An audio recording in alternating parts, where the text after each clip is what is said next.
I'm heading to Atlanta this week for work, and they tell me to avoid going through the TSA scanner because of toxic radiation. Also, not to drink my Starbucks coffee because it's made from dead bugs. And if it's snowing out, beware, it's probably dangerous asbestos dust. If I followed all the warnings, I'd probably never leave the house in the morning.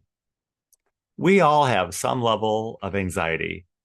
Some of it is probably normal, but everything else is just a narrative, which we can either follow, support, amplify, or dismiss.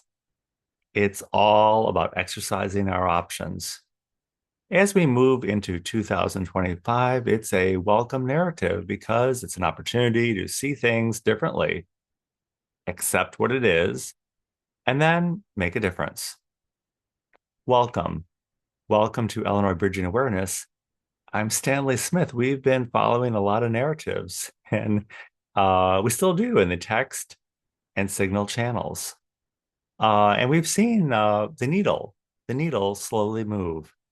People have accepted the narrative, seen the narrative, and in many aspects rejected the narrative because culture doesn't really work that way. It's not how we live our lives. It's not cultural. It's just simply not who we are.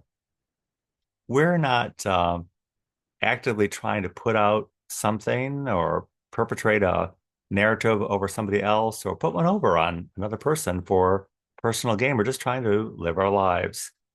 And if we're the victim of somebody else trying to perpetrate one on us, we probably figure that out sooner than later and move on. It's time to move on now. Vogue magazine editor Anna Wintour says complaining is a big waste of time. She's not saying there isn't plenty to complain about or that we don't all see that together, but we don't have to ignore it. But we can sometimes see it differently and make a difference. In the new year, we'll be looking at just that, seeing where we are, accepting where we are, and then making a difference.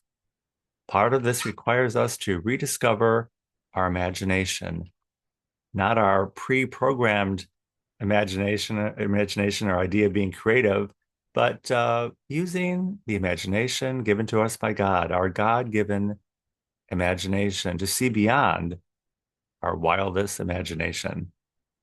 What would that even look like or feel like? What is it that you experience that points in that direction? Music, art, or literature? As I reflect on the different buckets I put things in, politics, church, and culture, it kind of becomes obvious to me over time that God exists most in the aesthetic.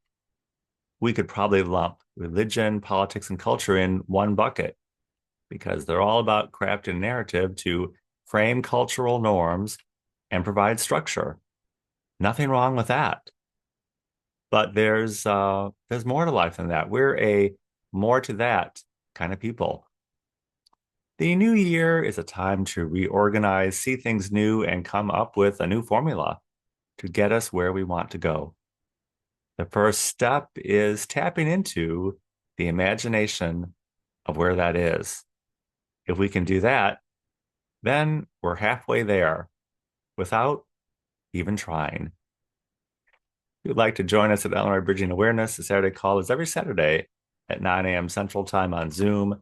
I will include my email in the description of this video. Be happy to send you an invitation.